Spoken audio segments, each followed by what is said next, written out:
Hi, my name is Ahmed. I come from the glorious country of Iraq, and I'm a born Muslim. My problem is that I practiced Islam when I was. Brother, first we request questions from the non-Muslims. Once all the questions from non-Muslims are over, inshallah, we'll give you a chance. Yeah, but I'm telling you my problem only. It's okay. But you said you're Ahmed and you're a born Muslim. I am born Muslim. But now are you a Muslim or not? I'm agnostic. Oh, so now you have left the religion of Islam. Yeah, I'm confused. Okay, fine. If you have left the religion of Islam, you can ask the question, brother. Okay.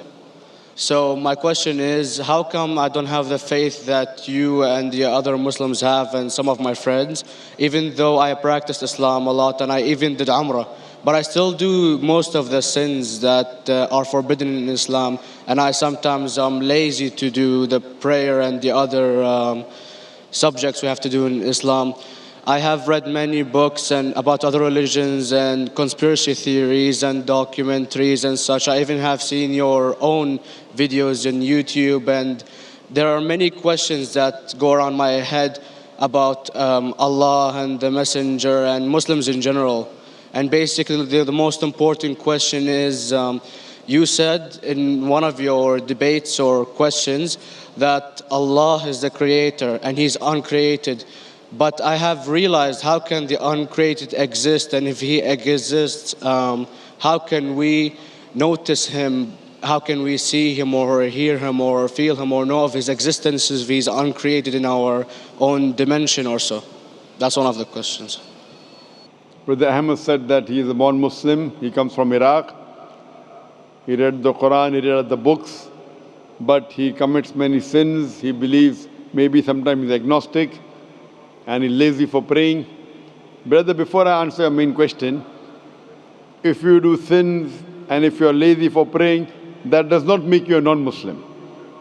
As long as you believe that praying is fard, sometimes you miss, it's a sin.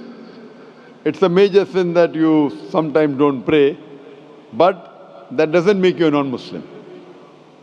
If you say praying is not required, then you're doing kufr.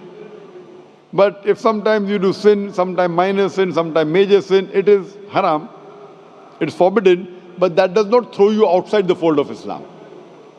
There are sometimes waswasa of the shaitan asking you, you're a Muslim, but this is wrong in Islam, this is wrong. And it does deviate the person's mind.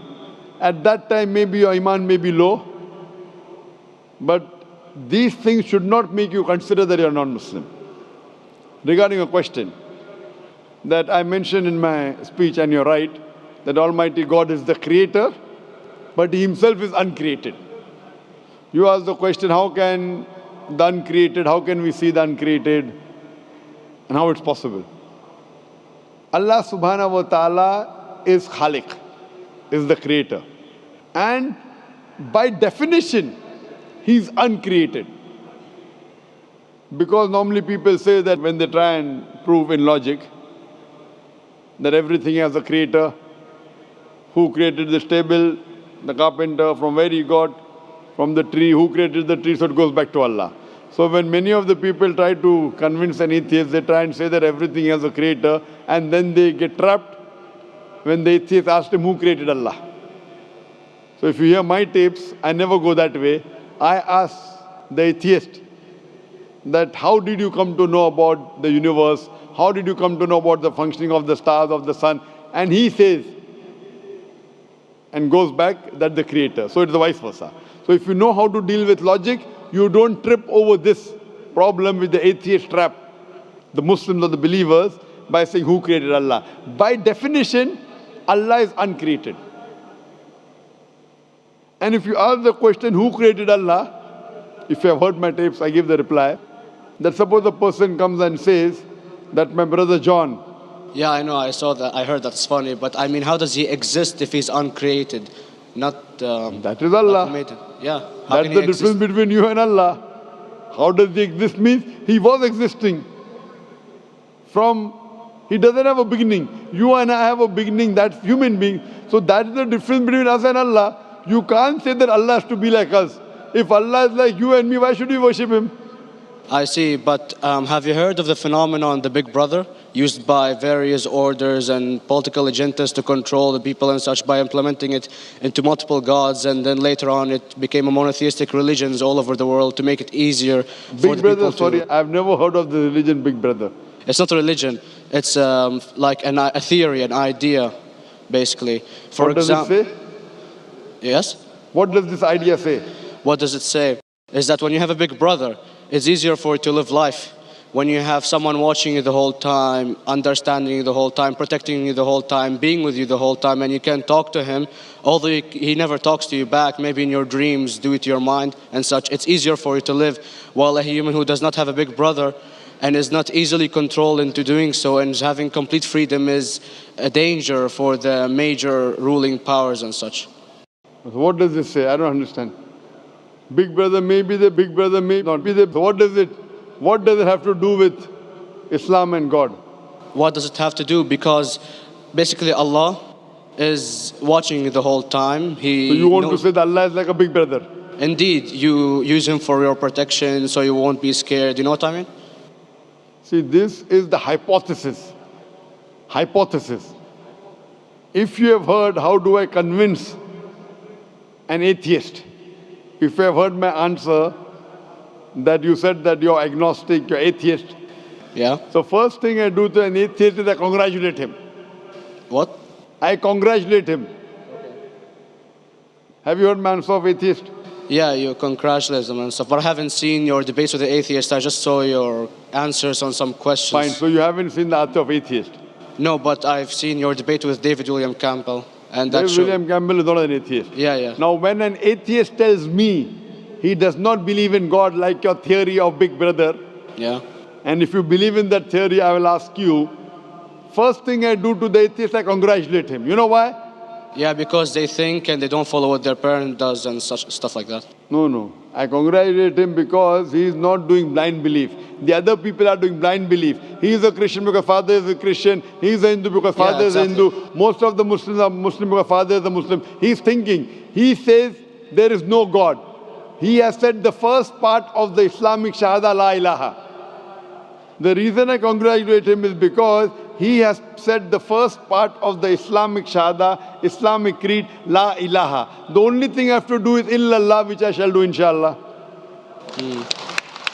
So if you have heard my answer, an atheist becomes an atheist because he believes in science, he believes in logic.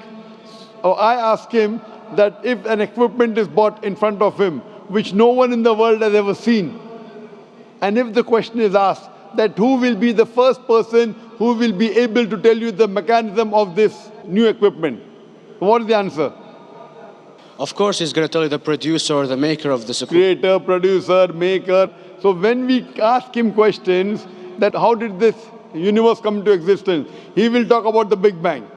This what we're going to talk is already mentioned in the Quran 1400 years ago in Surah Anbiya chapter number 21 verse number 30. Avalam yaral lazina kafaru anna samawati wal arda kanat ratkum fataknahuma. Do not the unbelievers see that the heavens and the earth were joined together and we clove them asunder.